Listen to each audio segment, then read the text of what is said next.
Okay, this is going to be a AEW 2024. I want to call it like a year in review. Just going to be a bunch of lists here. There's not going to be like a lot of in depth. Hopefully, this will be just a very fast paced video. But yeah, I did not want to forget about the year in AEW. I think the problem was, after, World's End, we kind of transitioned into the new year very quickly with Netflix and, you had Wrestle Dynasty, Wrestle Kingdom. There really wasn't like a break where you can just focus on the end of the year, especially for AEW. I did one for WWE. But yeah, if anybody, wants to post a list of what you feel are the best matches of the year. I know some of you guys have Word documents where you post lists. I used to do that all the time back in the day. But yeah, if you want to post a list of all the best matches of the year, it doesn't even have to be AEW. I'd actually be interested to see it. So, and if anyone has any picks of what you feel is, the best match of the year, for AEW, WWE, TNA, ROH, then feel free to post it. But this is just going to focus on AEW. So let's get right down to it. All right, first part of the video. I fit everything on one page, so this should be pretty fast. So if you want to hear like more in-depth thoughts, there's a review of every single show. So we're going to start off with pay-per-views from worst to best. A pretty interesting time to do it. We've had 9 pay-per-views this year. So it's a little bit more interesting. Most years AEW only does 4, 5 pay-per-views.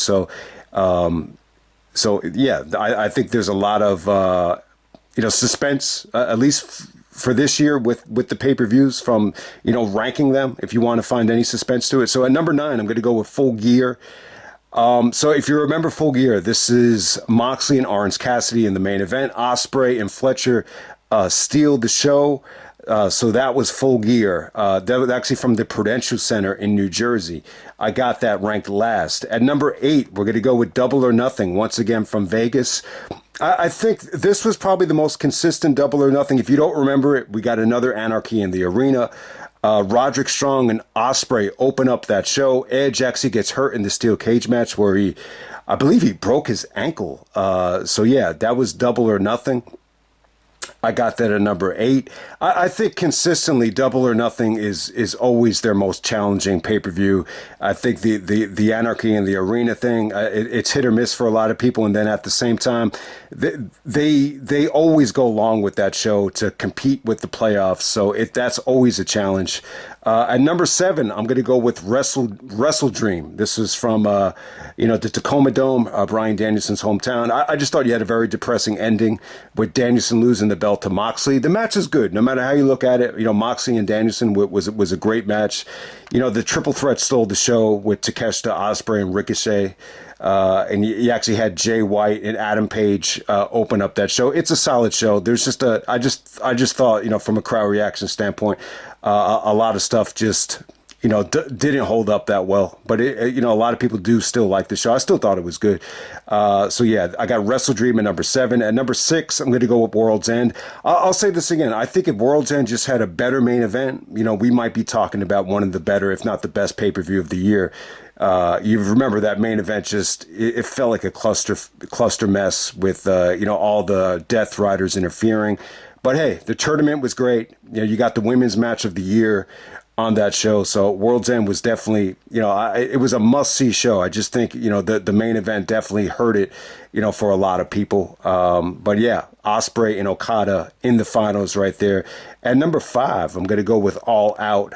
Once again, I think All Out, it was very similar to the previous year where you got off to an amazing start. I think what really stands out about All Out is I think it was probably the pay-per-view that struck a nerve with a lot of people. I think that, if you were in school the next day or, you met up with people that saw the show, there was definitely like a lot to talk about. And, the angle with Danielson, definitely, I think overshadowed a lot of the great stuff on the undercard.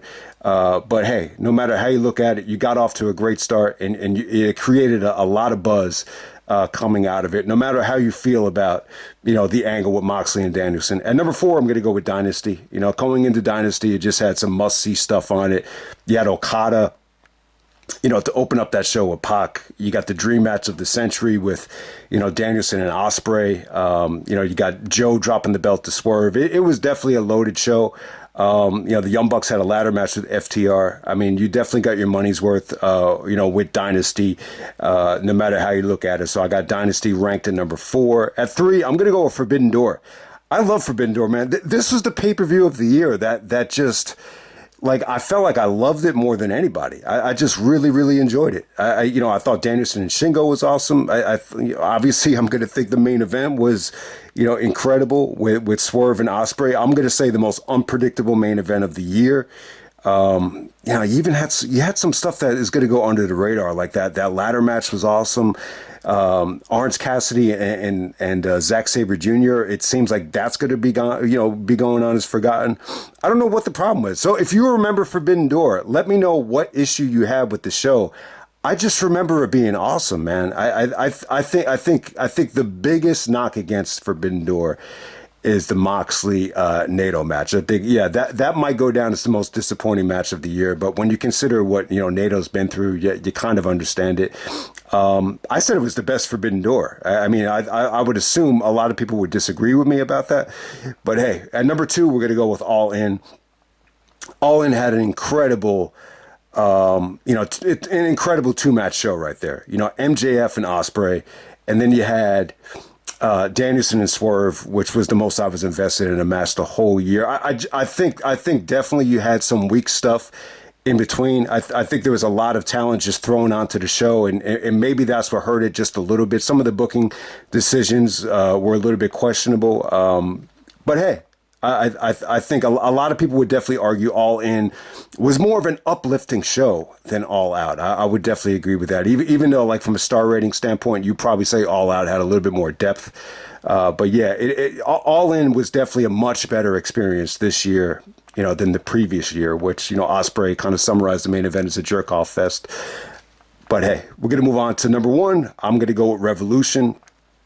Going into Revolution, AEW got a lot of criticism for losing some steam, but I was just very confident that they were going to knock it out of the park here, and they did. I think everything about this show was incredible. You had Christian and Garcia open up with a bang. Danielson and Eddie Kingston had, arguably their best match. Sting's farewell was incredible. I don't think anyone expected, that to be good. That was the best match the Young Bucks have had in ages. And then you had Ospreay and Takeshita that stole the show. I just thought Revolution was loaded. I think that 3-way, too, with Joe, Swerve, and Hangman is going to be forgotten. But, in the heat of the moment, I thought that was pretty good. So, yeah, those are the pay-per-views from worst to best. I got Full Gear ranked last.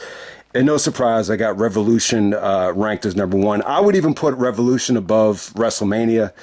I don't know if there's been a show from New Japan that could even compete with Revolution. So yeah, Revolution will probably be my show of the year.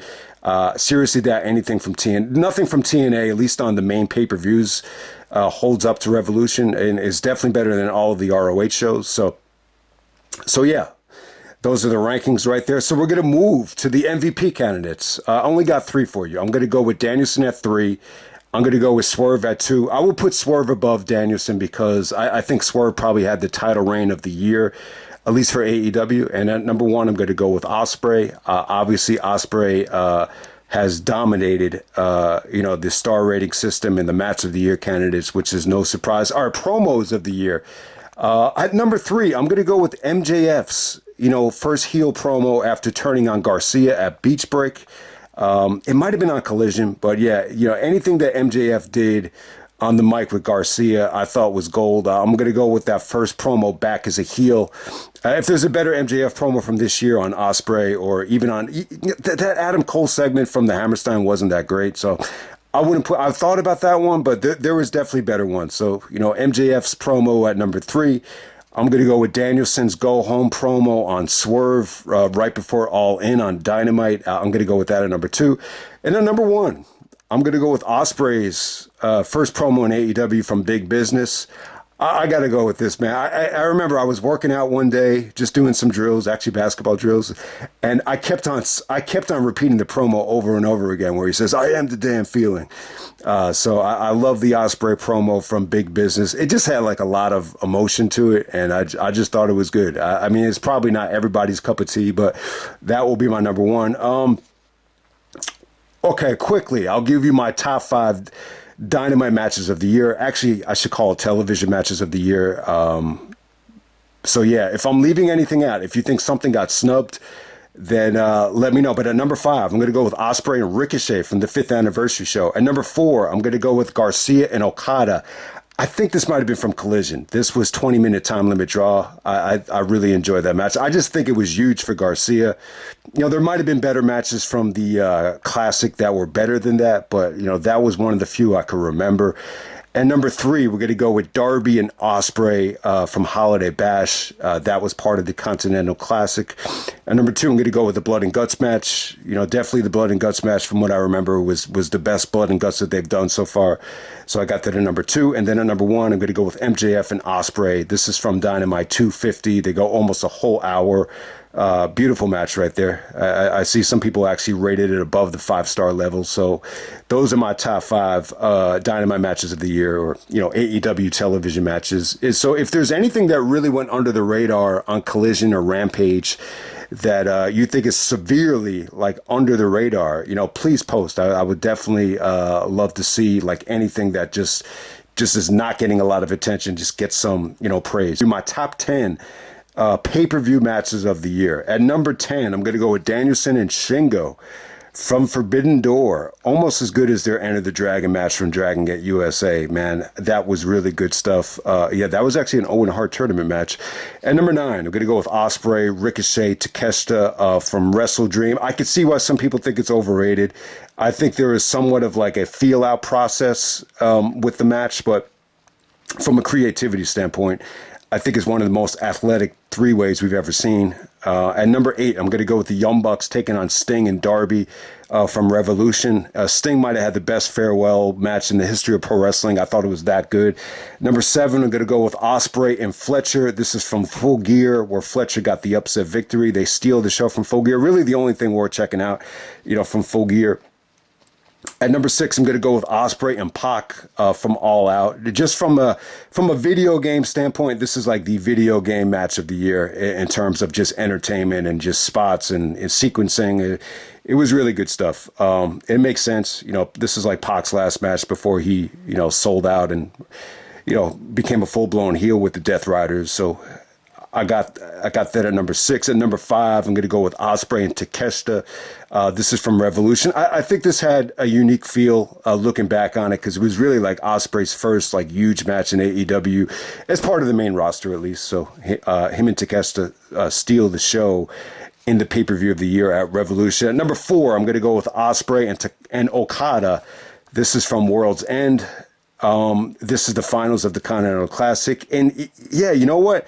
I think this has a lot of replay value because it was short, it was sweet, and just to the point. I think everybody got a chance to see, you know, how good their chemistry can be, and you know, this is like really, I feel like it's probably the first time where we got like that classic New Japan feel, you know, on an AEW show. I mean, obviously Omega and Osprey at Forbidden Door, you could definitely argue that, but because Okada is, you know, of Japanese descent, I would say this is the first time where it really felt like, you know, a classic New Japan match in front of an AEW audience. So I got that at number 4. At number 3, I'm going to go with Swerve and Danielson from All In.